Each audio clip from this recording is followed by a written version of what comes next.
Hi everyone! Today I wanted to show you how to add text and images for sublimation. I wanted to make sure everybody knew how to do this. So Ohana Media Design has this really cool image that they're selling for like a flag banner. Well, it looks plain right now. Like it still could be great just like that, but I wanted to add a little bit more to it. Like grandma's honeybees. I think that's one word. Honeybees, one word. So as you can see, so you type it just like normal, but what you're gonna need to do, doesn't like me to do,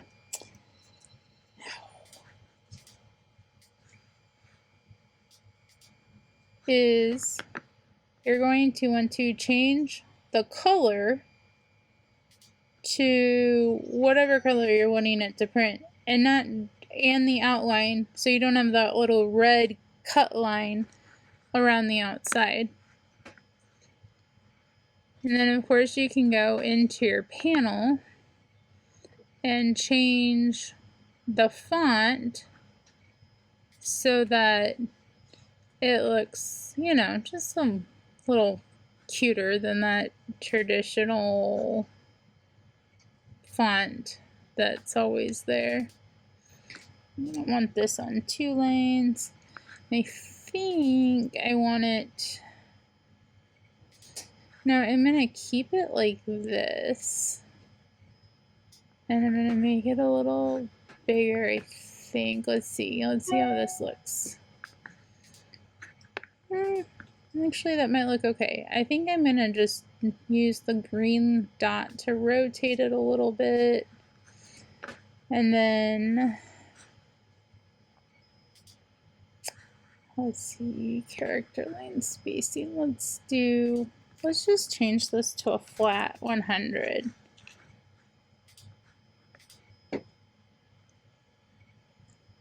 Alright, and I'm using Latte font. I will put in the descriptions where that is from. I think it's a So Fancy font, but I'm not, I will double check and let you know. But any font works. The biggest thing is remembering to change the outline to match your color so you don't end up with that red cut line, because that will print if you do that. Now, my actual image is 11 by 14 because that is what my printer will print. So do whatever size, the max size you can print, and if you have to, tape them together to print the correct size for your sign. Now they come with these little honeybees, and there's 3 different shapes. There's this one, and this one. It has a few others that are really the same shape, but they're just rotated and flipped for you so that they can look a little different. If you don't know how to do it, that's great. Otherwise, you know, you can use the green thing to rotate, and we can flip up there in objects. So I am making this for my mom. Well, it looks like I need to size these a little bit smaller, just so they don't look giant to the image. Still looks a little big.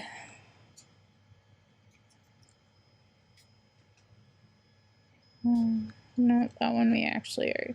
Let's do a second one of this one. And we're gonna take it and flip it so he looks a little different. And we'll rotate him.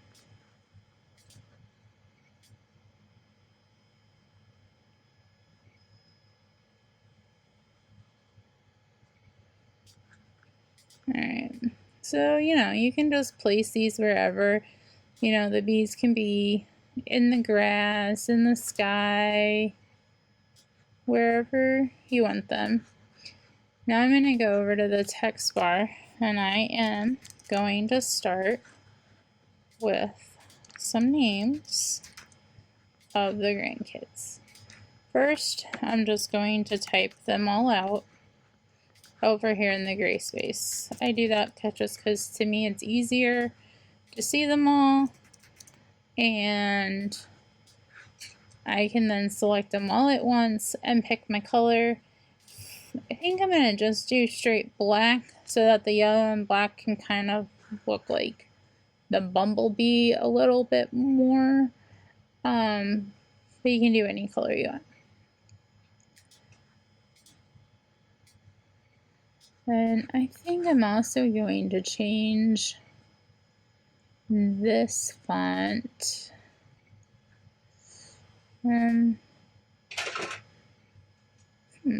I kind of like that one a little bit.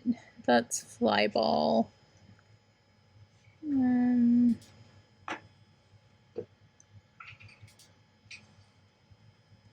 I love this font, Hobo, but I think for this particular item, that would look too much. Wonder how... You know what? I think cursive might look really good. This is Hello Friends brush script font.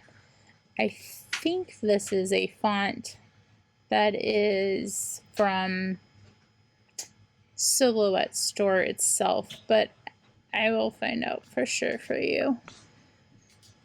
So as with the bees and the name, you can rotate it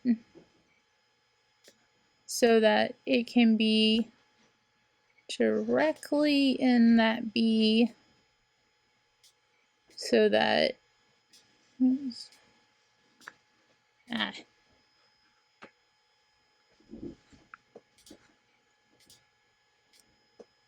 there we go. And see, the bee has a line around it, so let's tell it to stop that so that there's not an extra line around it.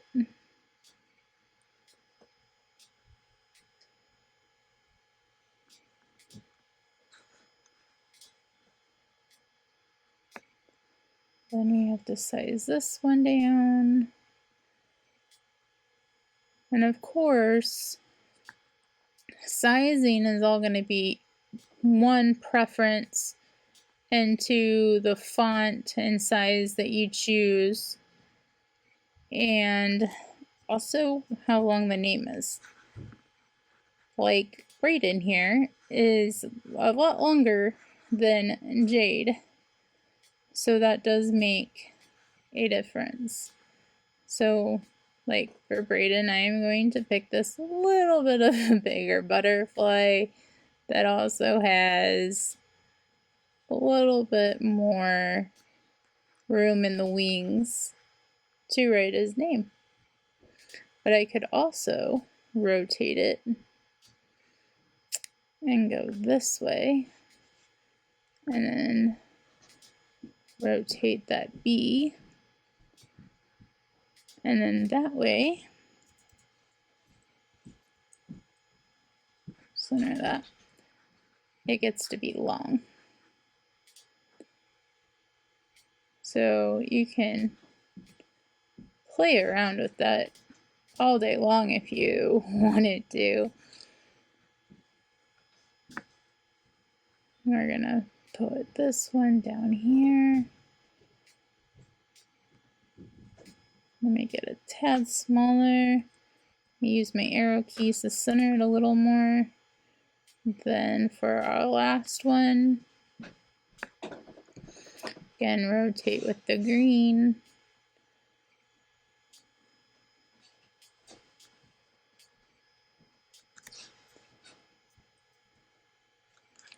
And then I'm going to select all of my bumblebees, I'm using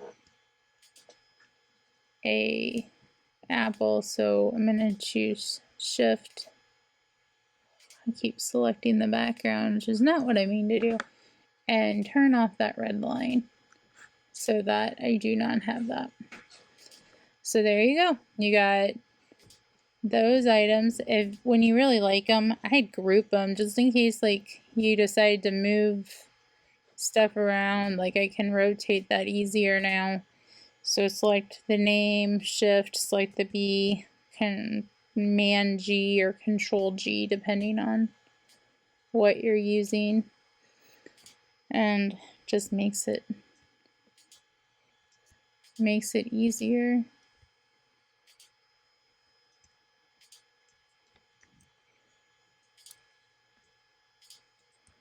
G there.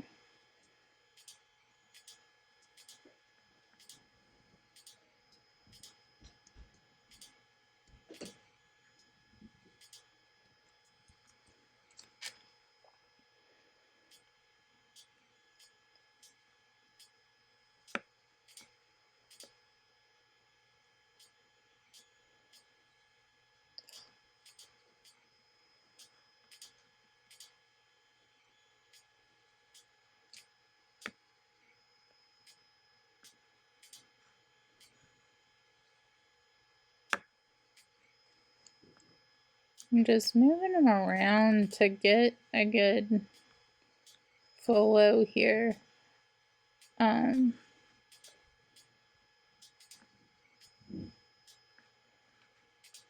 Just because